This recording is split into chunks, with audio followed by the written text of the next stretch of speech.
Assalamualaikum warahmatullahi wabarakatuh. Selamat pagi, siang, sore, atau malam untuk Anda semua. Bertemu kembali dengan saya. Nama saya Permana. Pada topik kali ini kita akan membicarakan tentang eh, pengenalan ya, pengantar teori bahasa dan otomata. Di sini kita akan berkenalan dengan teori bahasa dan otomata sebagai suatu topik yang menjadi landasan ya atau fondasi bagi seorang uh, computer scientist begitu. Oke, kita masuk ke slide pertama. Nah, mengapa nih kita perlu belajar teori bahasa dan otomata begitu ya? Mungkin pertanyaannya, pertama untuk computer scientist. Nah, untuk kita belajar ini teori bahasa dan otomata untuk kita dapat memodelkan jawaban konkretnya mungkin ya, untuk dapat memodelkan suatu hardware atau suatu software. Gitu. Contohnya adalah dimana kita coba untuk membuat desain ya, desain dan pengecekan perilaku suatu sirkuit digital. Nah, perubahan state dari sirkuit digital itu dari state 0, state 1, artinya ada arus listrik, tidak ada arus listrik, misalkan ya untuk elektronika. Nah, itu dapat direpresentasikan menggunakan mesin otomata dan memanfaatkan teori bahasa begitu. Nah, kemudian apalagi lexical analyzer ya, atau bisa merupakan bagian dari compiler di mana bertugas untuk memecah input program menjadi unit logik seperti identifier, keyword, dan tanda baca. Jadi, si mesin atau si teori bahasa otomata akan mengenali apakah sebuah string atau sebuah karakter itu dapat dikenali oleh suatu bahasa pemrograman atau bahasa formal. Misalkan di bahasa pemrograman C misalkan, kita mengenal istilah if begitu ya. Nah, if ini tentu harus dikenali oleh lexical analyzer atau compilernya. Nah, representasi atau kondisi atau teori atau bagaimana if itu dapat dikenali oleh suatu bahasa seperti C, itu dapat didefinisikan menggunakan teori bahasa dan teori otomata. Nah, begitu juga untuk men-scan sebuah teks dalam ukuran besar. Anda bisa bayangkan sebuah mesin pencari seperti Google, tentu mereka mengambil, men-scrape ya, banyak sekali website yang ada di dunia ini. Ada miliaran website, ada triliunan mungkin website yang ada di dunia ini, yang halaman per halamannya diambil oleh Google begitu, kemudian untuk didapatkan datanya. Nah, proses pengambilannya, kemudian penyimpanannya, itu tentu dapat direpresentasikan atau dimodelkan begitu menggunakan teori bahasa dan teori bahasa. Nah, okay. Nah, kemudian software yang memverifikasi sistem yang memiliki finite ya. Finite di sini artinya terdefinisi ya. Jadi kalau kita bicara finite berarti ada batasannya, tampak batasannya bisa dihitung begitu ya, bisa dicapai. Infinite artinya tidak terbatas, artinya tidak bisa dicapai ya, tidak dapat didefinisikan. Nah, di sini kita juga bisa membuat sistem untuk memverifikasi sebuah finite state system begitu ya, dengan kondisi yang berbeda. Jadi bisa kita contohkan adalah protokol komunikasi. Bagaimana kita membangun komunikasi antara sebuah mesin komputer kita di rumah begitu dengan komputer yang ada di kampus misalkan di kantor. Nah, itu bisa dilakukan. Bagaimana komunikasinya akan terjadi bisa dimodelkan dengan menggunakan teori bahasa otomata. Jadi sangat banyak ya mengapa Anda belajar teori bahasa otomata ya karena Anda akan memodelkan nanti perangkat lunak atau hardware yang akan Anda desain atau Anda buat nantinya ke depan gitu. Nah, sebelum kita masuk lebih jauh ke dalam apa itu teori bahasa otomata, karena kita di sini konteksnya adalah computer scientist, maka kita tentu mengingatkan kembali bahwa dalam hierarki bahasa pemrograman kita dapat melevelkan atau membagi-bagi ya, mengelompokkan bahasa pemrograman ke dalam 3 bentuk atau 3 bagian gitu ya, atau 3 tingkatan begitu ya. Yang pertama adalah bahasa tingkat rendah atau kita sering sebut dengan bahasa mesin, di sini bahasa yang biasanya digunakan yang dimengerti oleh komputer begitu. Komputer biasanya hanya mengerti bahasa yang berbasis biner atau heksadesimal gitu ya, karena itu sangat berdekatan dengan arsitektur komputer tersebut. Tentu itulah bahasa yang dikenal oleh komputer. Nah, kemudian kita naik sedikit ke bahasa pemrograman tingkat menengah. Di sini sudah lebih mudah dipahami oleh manusia. Jadi permasalahan pada bahasa mesin adalah sangat susah untuk direpresentasikan, dimodelkan oleh manusia dalam bentuk yang besar gitu, dalam desain yang kompleks begitu.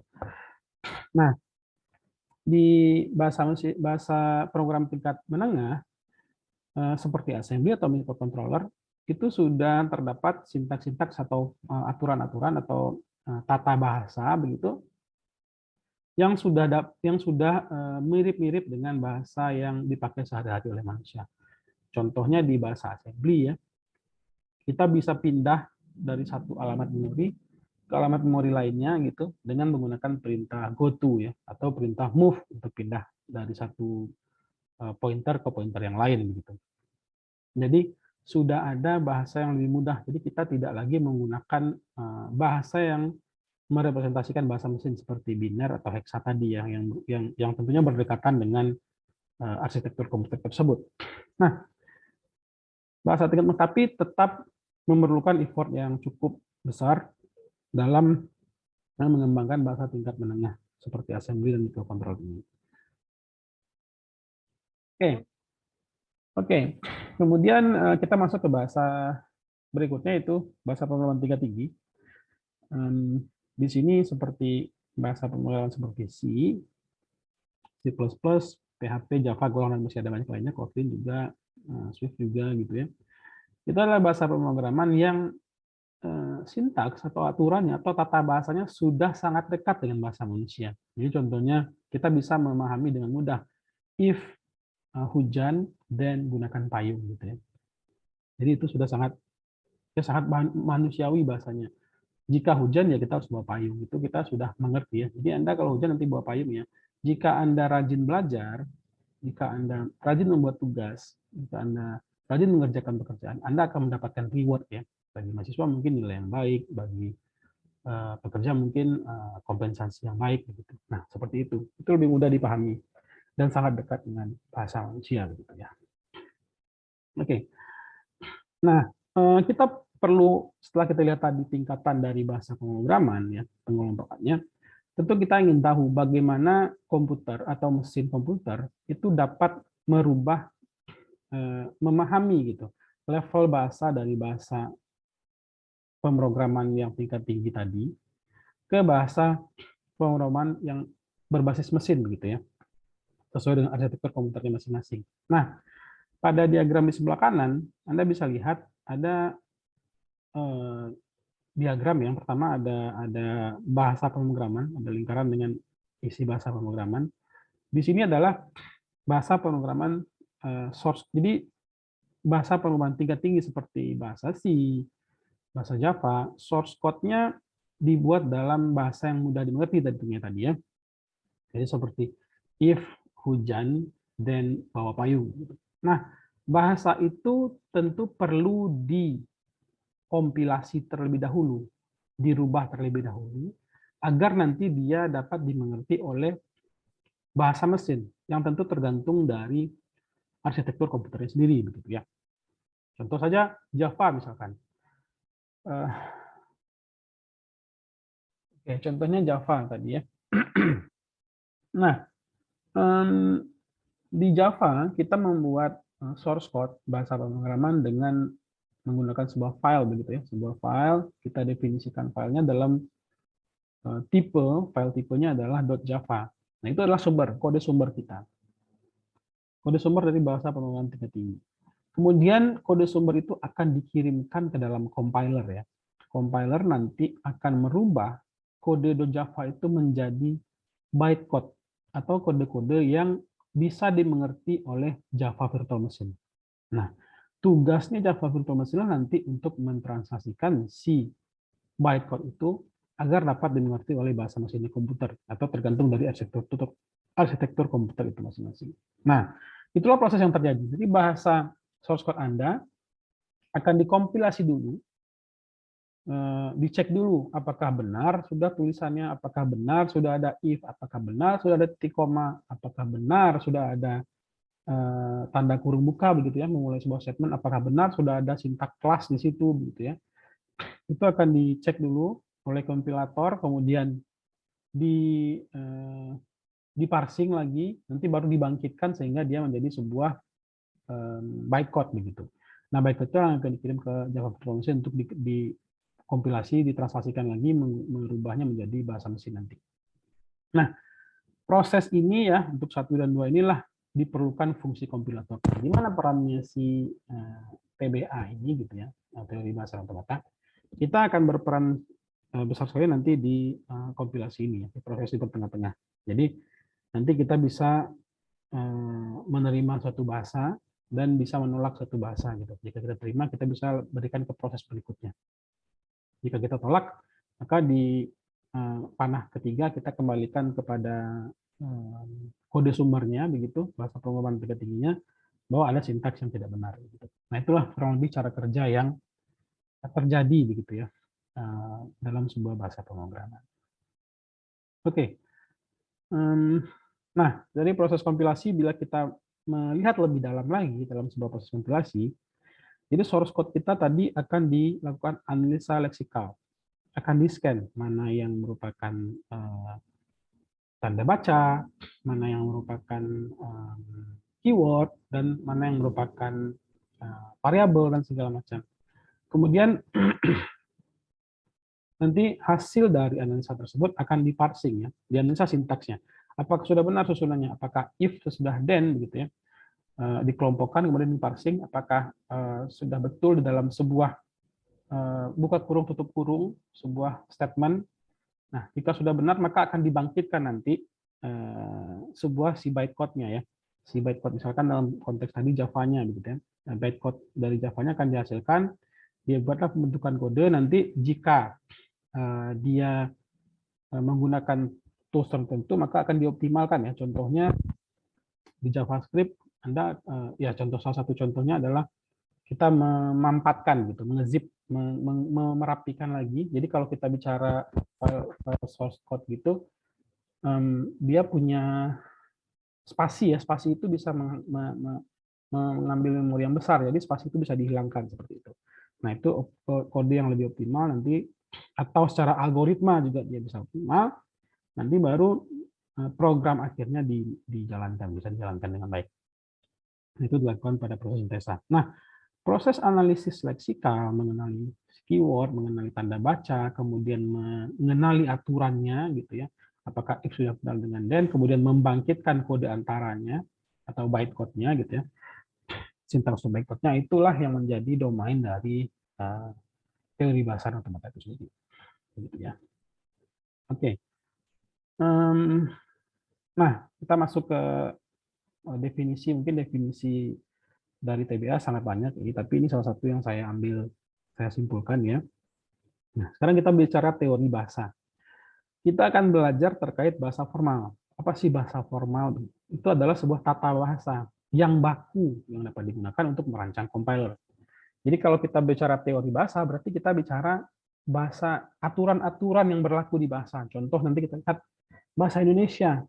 Bahasa Indonesia itu ada subjek, ada predikat. Kalau kita bicara sebuah kalimat harus memiliki subjek dan harus memiliki sebuah predikat agar dia bisa dikatakan sebuah kalimat. Nah, kita akan bicara bagaimana mengkonstruksi aturan itu menggunakan nanti mesin otomata, gitu ya. Nah, dihasilkanlah aturan formal dari sebuah mesin otomata untuk menerima atau menolak suatu input dari bahasa.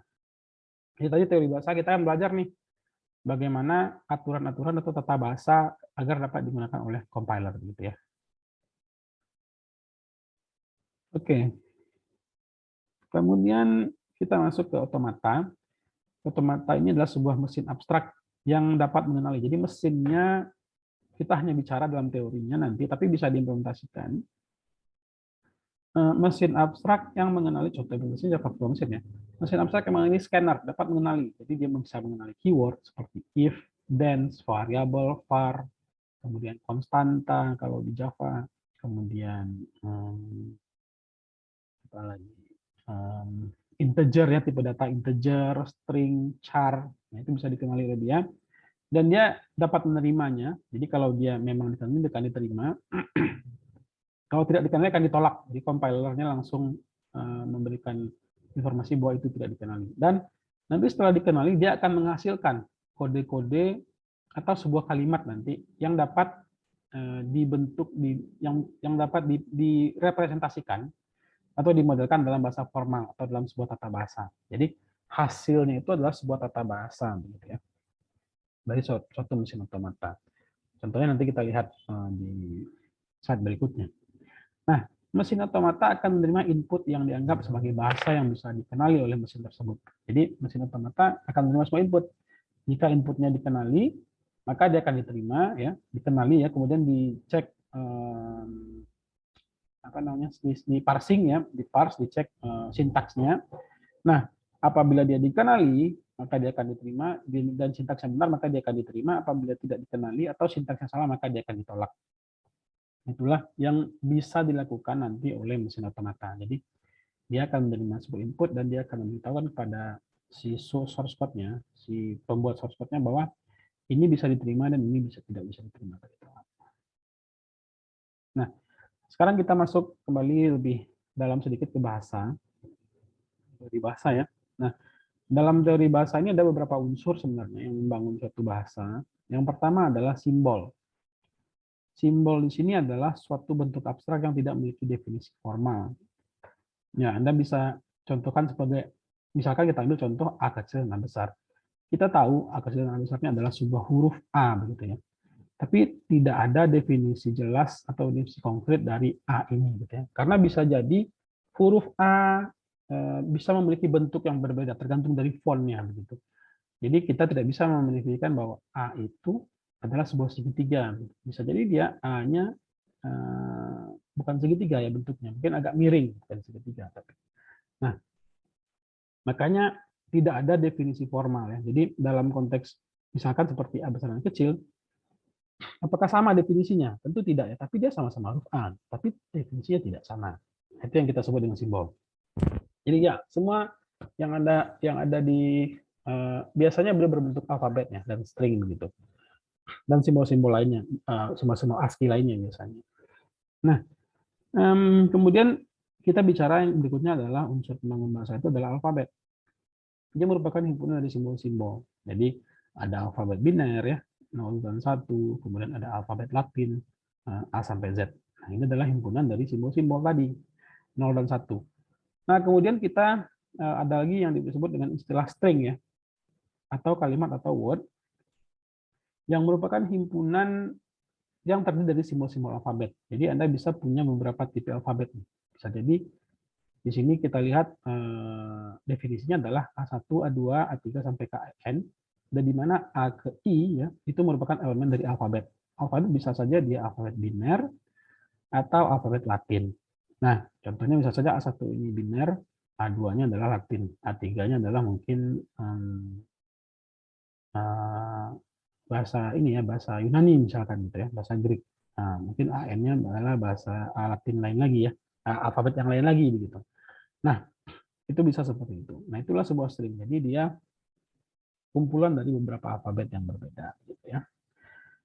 Nah, jika A adalah sebuah alfabet, maka A pangkat N menyatakan himpunan semua string dengan panjang N yang dibentuk dari himpunan A. Nanti kita lihat di belakang, di slide berikutnya ya, contohnya. Jadi A pangkat N adalah panjang dari alfabet tersebut. Nah, A pangkat bintang di sini ya, A bintang ini adalah himpunan semua rangkaian simbol dari AN yang terdiri dari 0 simbol string kosong, 1 simbol, 2 simbol, dan seterusnya. Jadi kalau tadi A pangkat adalah panjang, jadi A1 panjangnya alfabet itu sepanjang 1, A2 itu dengan panjang sebanyak 2, dalam konteks ini adalah digitnya ya, jumlah karakternya begitu. Jadi kalau A0 tidak ada isinya.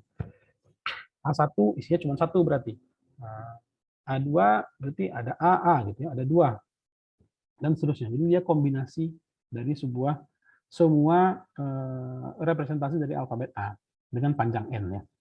Nah, A0 itu adalah sebuah himpunan kosong, jadi tidak ada isinya ya. Tidak ada isinya atau berarti epsilon gitu ya. Jadi itu juga diterima nanti dalam sebuah mesin otomata.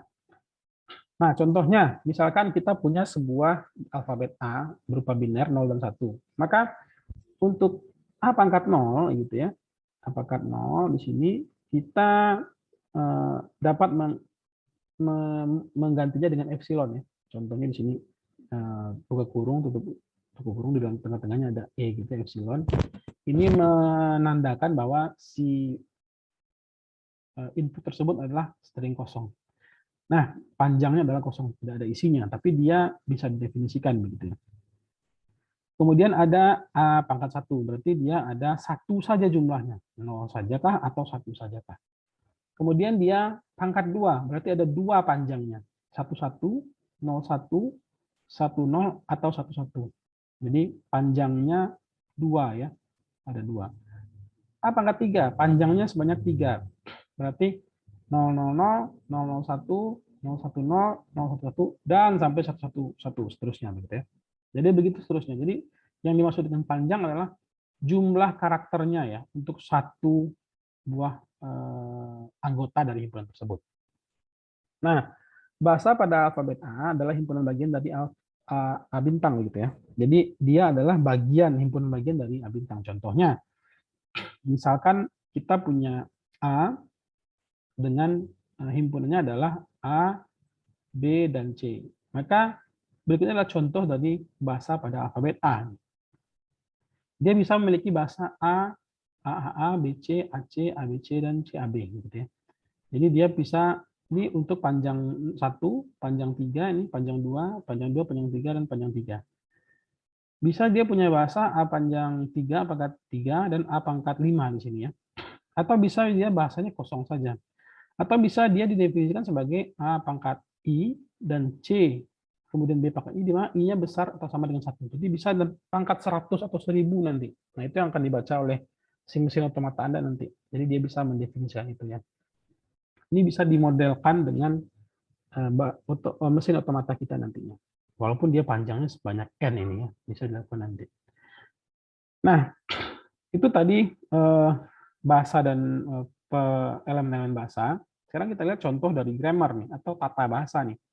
Kita ambil yang paling gampang saja di bahasa Indonesia.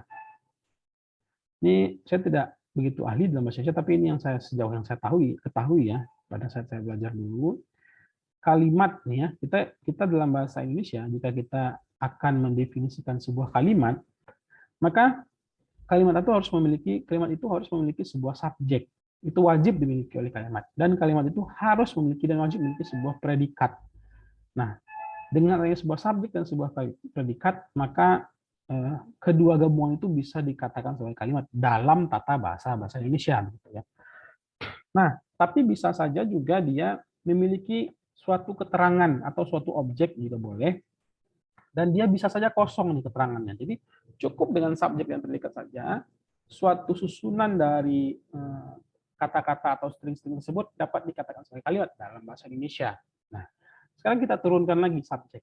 Subjek adalah dalam bahasa Indonesia dapat dibedakan menjadi kata benda, subjek ya, kata orang, subjek, atau tempat juga bisa didefinisikan sebagai subjek. Di sini kita juga bisa mendefinisikan formal language-nya ya, atau definisi formal bahasa Indonesia untuk subjek bisa kata benda, orang, dan tempat. Nah, kemudian untuk predikat. Predikat dapat diturunkan menjadi kata kerja, kata benda nominal, atau kata depan preposisi. Nah, di sini predikat juga memiliki turunan atau formal atau aturan tata bahasa yang baku juga nih. Ada 3 juga di sini gitu ya. Nah, tapi saya pahamnya cuma 2 ya, kata benda mungkin atau orang, dan kata kerja. Kata benda nominal ini bisa 5, 10 gitu ya. 30 gitu. Buku 30 gitu ya. Itu mungkin sebuah kalimat maksudnya karena dia bentuknya nominal.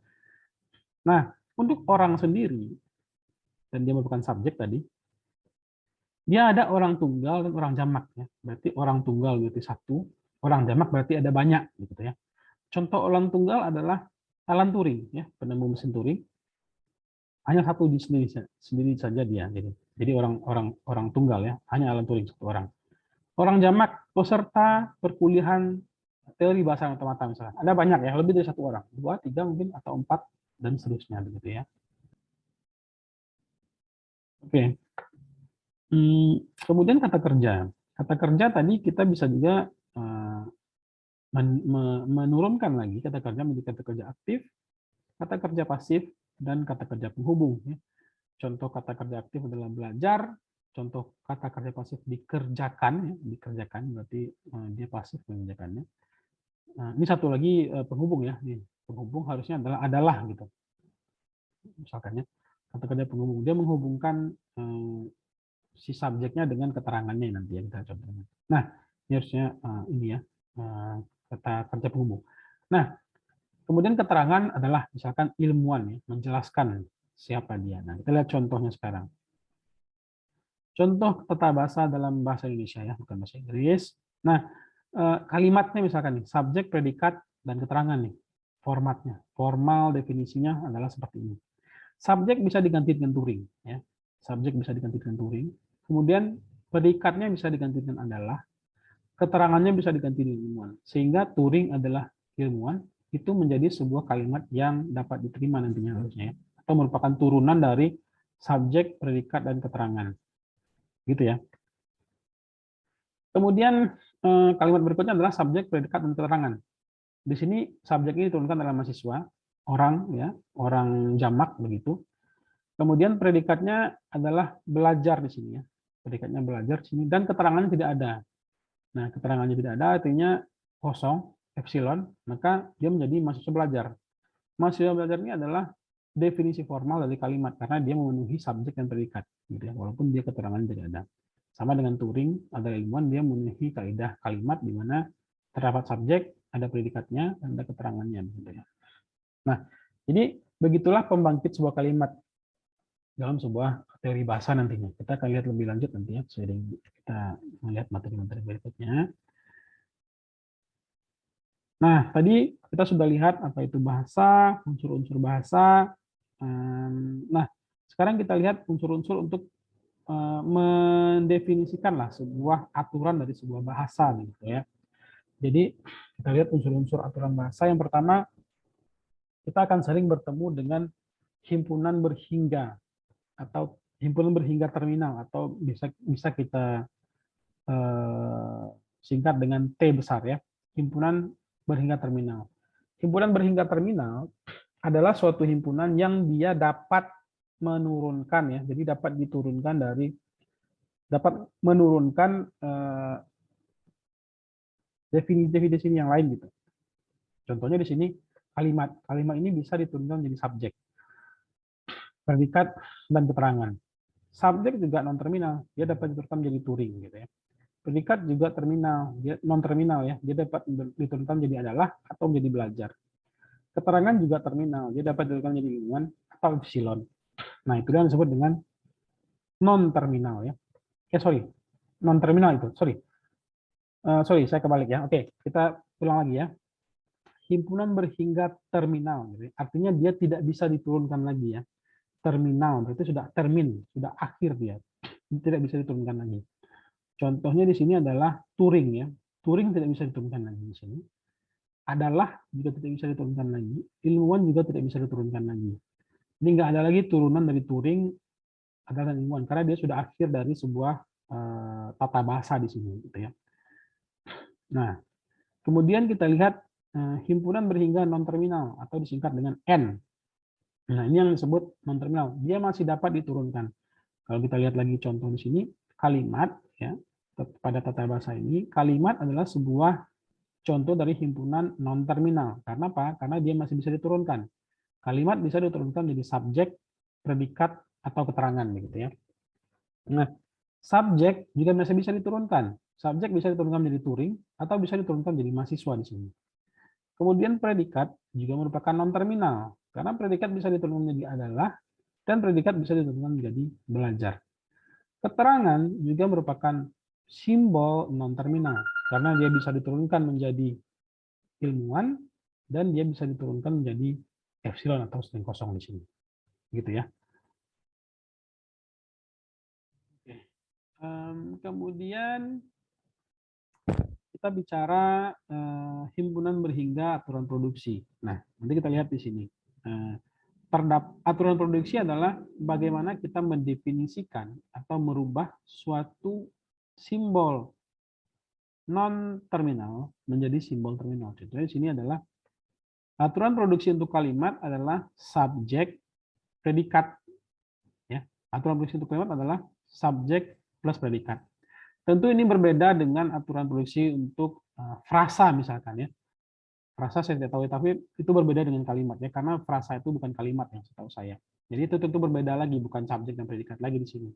Nah, contohnya di bawah sini adalah S di sini ya. S bisa diturunkan menjadi A besar simbol non terminal, B kecil simbol terminal, dan A kecil simbol terminal juga ya. Nah, itu yang disebut dengan aturan produksi. Ada aturan menghasilkan dari suatu ruas di sebelah kiri, sehingga dihasilkanlah suatu ruas di sebelah kanan.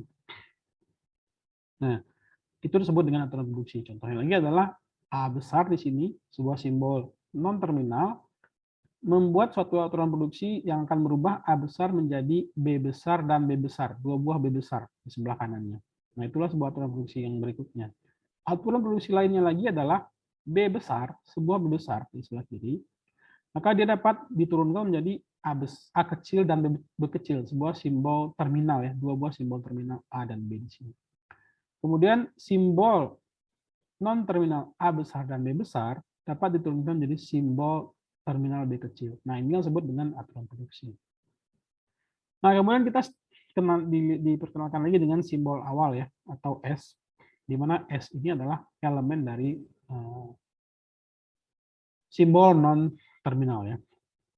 Nah, apabila kita sudah mendefinisikan T, terminal T, kemudian non-terminal N, aturan produksi P, dan simbol awal S yang merupakan elemen dari non-terminal, maka kita bisa mendefinisikan sebuah grammar G yang dilambangkan dengan G merupakan memiliki himpunan T ya, kemudian himpunan N, P, dan S. Jadi dia punya beberapa himpunan di sini. Nah, kita lihat contohnya.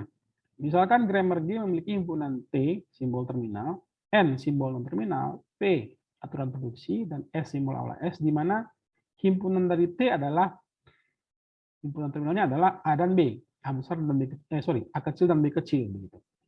Simbol non-terminal dari grammar G adalah S besar, kemudian ada lagi anggotanya A besar, dan ada lagi anggotanya B besar. Kemudian aturan produksinya dari grammar G adalah yang pertama, S besar diturunkan menjadi A besar, B kecil, dan B kecil. A besar diturunkan menjadi B besar dan B besar. Kemudian aturan produksi berikutnya, B besar diturunkan menjadi A kecil dan B kecil.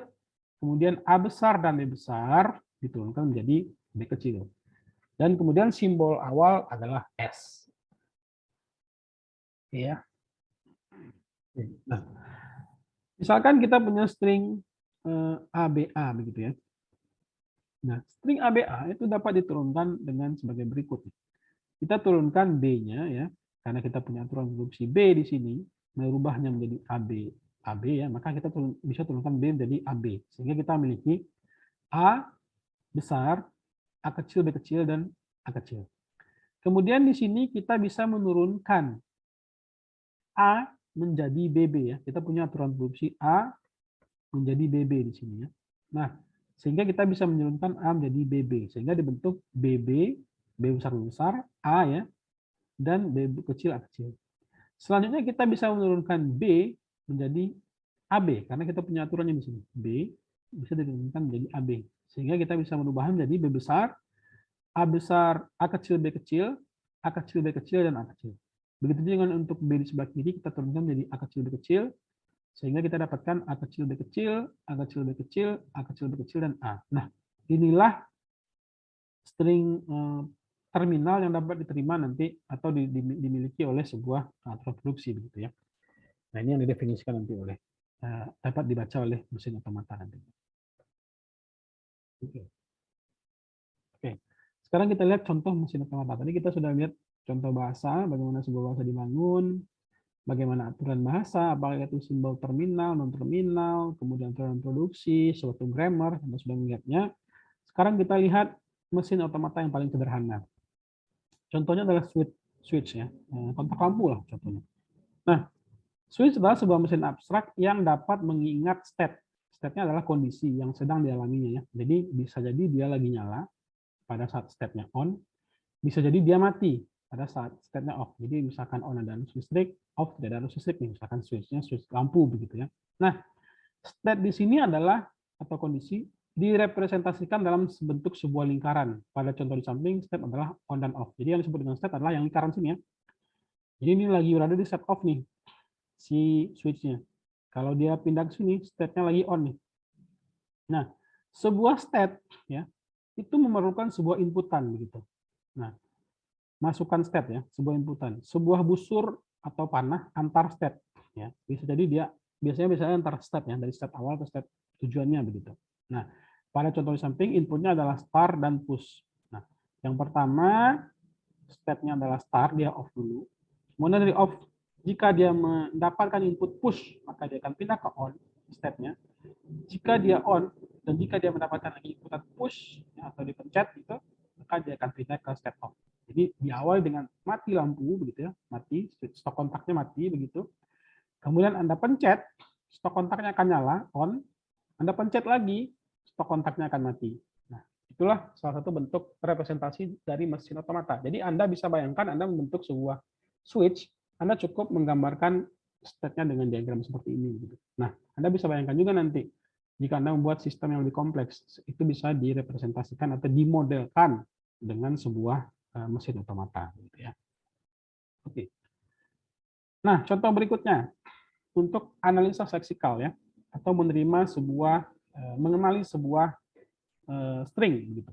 Nah, di sini kita membuat suatu mesin otomata untuk membaca sebuah inputan den ya. Mesin pembaca den, sebuah mesin abstrak untuk mengenali kata kunci den. Nah, input awalnya adalah sebuah state kosong. Jadi pada saat dia start, kita akan mulai dengan state kosong. Kemudian jika dia mengingat input D, ya, input T, maka dia akan masuk ke state-nya T. Jadi diterima input T, dia akan masuk ke state-nya T. Dan berikutnya dia menerima input H, kita akan masuk ke state TH, begitu ya. Dari state T dia terima input H, maka dia akan masuk ke state TH. Dari state TH dia menerima input E, maka dia akan masuk ke state THE, D, gitu ya.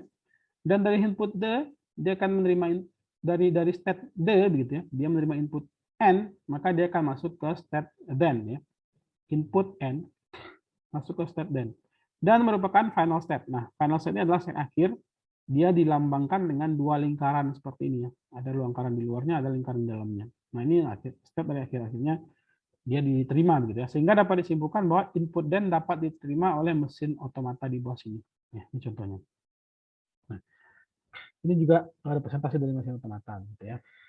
Oke. Ini cukup mudah ya untuk mesin otomata. Nanti kita lihat definisi formal language itu bisa diterima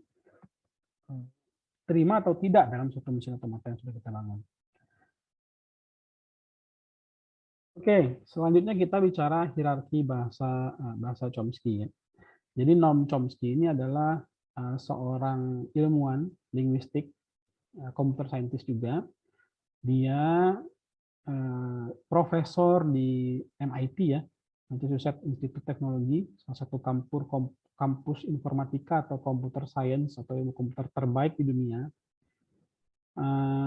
Dia mendefinisikan bahasa atau dia mengklasifikasikan atau mengelompokkan bahasa dalam 4 bagian, gitu, 4 kelompok. Yang pertama, kelompok tipe 3 dulu ya, kita mulai ya, dari dalam dulu, atau bahasa reguler. Nah, ini tipe 3 namanya. Kemudian nanti kita lihat penjelasannya di belakang. Kelas bahasa bebas konteks, jadi konteks free grammar. Nah, tipe 2. Tipe 3 dia merupakan pasti dia tipe 2. Tipe 2 itu juga pasti tipe 3 gitu ya. Nah, kemudian bahasa peka konteks atau tipe 1 ya. Ini tipe 1, kalau dia sebuah bahasa itu merupakan tipe 1, maka pasti dia juga merupakan tipe 2 dan dia juga merupakan tipe 3. Tapi kalau suatu bahasa adalah Balik saya. Kalau bahasa itu adalah tipe 3, pasti dia merupakan tipe 2 ya, dan tipe 3. Tapi kalau bahasa itu tipe 1, belum tentu dia tipe 2 atau belum tentu dia tipe 3 begitu ya. Nah, begitu juga untuk tipe 2. Kalau bahasanya adalah tipe 2, sudah pasti dia tipe 3 ya. Tapi belum tentu dia tipe 1. Jadi untuk tipe 1. Tipe 1 sudah pasti dia tipe 2 dan sudah pasti dia tipe 3. Tapi kalau dia tipe 3, belum tentu dia tipe 2 dan belum tentu juga dia tipe 1. Jadi itu merupakan bagian ya, kumpulan bagian dari si bahasanya dan dia meningkat ke atas. Dan yang terakhir adalah bahasa tipe ke-0 ya, tanpa batasan. Nanti kita lihat seperti apa batasan yang dimaksud. Nah, ini definisi atau aturan produksi untuk 4 level bahasa yang didefinisikan atau diperkenalkan oleh Noam Chomsky ya. Oke, hierarki bahasa Chomsky. Yang pertama aturan produksi regular grammar ya tipe 3.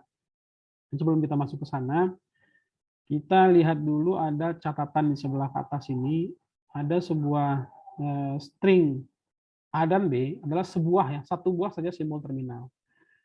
Kemudian ada simbol terminal A dan B ya, A kecil dan B kecil. Kemudian ada alfa dan beta, sebuah himpunan ya, string non terminal atau terminal dan mungkin saja dia kosong. Kemudian ada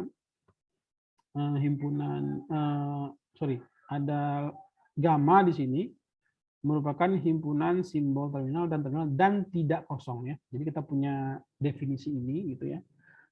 Nah, pertama kita lihat yang regular yang paling dalam ya, tipe 3. Dia bisa menjadi dari sebuah simbol non terminal diturunkan menjadi sebuah simbol terminal. Dan bisa juga dia dari suatu simbol non terminal diturunkan menjadi sebuah simbol terminal dan paling kanannya adalah sebuah simbol non terminal, atau dia sebuah simbol non terminal diturunkan menjadi paling kirinya adalah sebuah simbol non terminal dan paling kanannya adalah dan sisanya sebelah kanan adalah simbol terminal. Nah, di mana panjang dari A pangkat n atau B pangkat n itu n-nya besar dari 0. Jadi bisa 1 besar dari 0 ya, berarti 1 sampai terhingga begitu ya. Nah, contohnya adalah A diturunkan jadi A, BB, A, BBB. Jadi kecil semua ya, non terminal, terminal semua. Atau A di sebelah kiri nih, simbol non terminalnya. B-nya paling kiri. Atau nanti B-nya juga bisa paling kanan gitu ya. Boleh seperti itu ya. Atau dia kecil semua. Jadi ada 3 kondisinya. Kemudian konteks free grammar nih. A menurunkan alfa begitu ya. Di mana alfa ini adalah simbol non terminal nanti atau terminal dan dia besar dari 0 gitu. Contohnya adalah A diturunkan menjadi BB A kecil BBB dan dia boleh sebelah kiri, boleh sebelah kanan, boleh di tengah-tengah si simbol non terminalnya. Jadi sama seperti ini ya.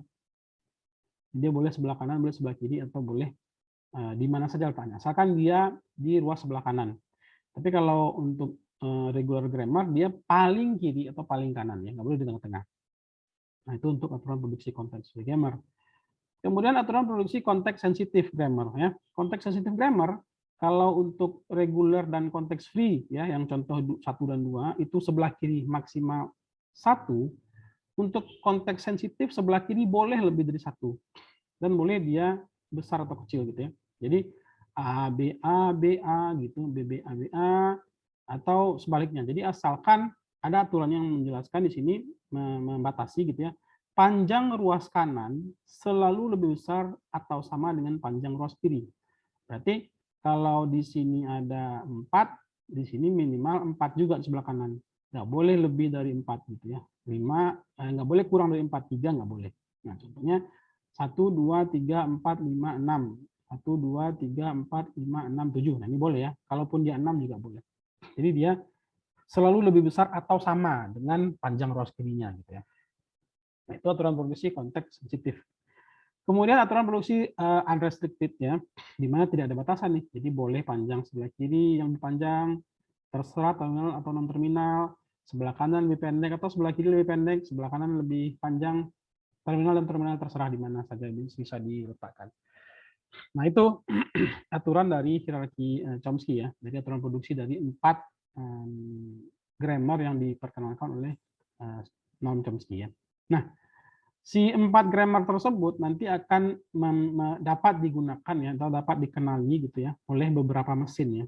Contohnya regular grammar nanti akan dikenali oleh namanya mesin finite style automata. Nah, ini akan kita bahas di pertemuan berikutnya. Kemudian untuk konteks free grammar akan dikenali oleh push down automata, konteks sensitive grammar akan dikenali oleh linear bounded automata, dan unrestricted grammar akan dikenali oleh mesin Turing nanti ya, Turing mesin. Jadi sering pertemuan kita akan membahas lebih lanjut tentang mesin-mesin sendiri. Oke, pertanyaannya. Jadi demikian materi kita untuk pertemuan pertama ini ya di pengenalan teori bahasa otomata. Semoga dapat bermanfaat. Terima kasih atas perhatian Anda. Selamat pagi, selamat siang, selamat sore, atau selamat malam ya. Selamat belajar.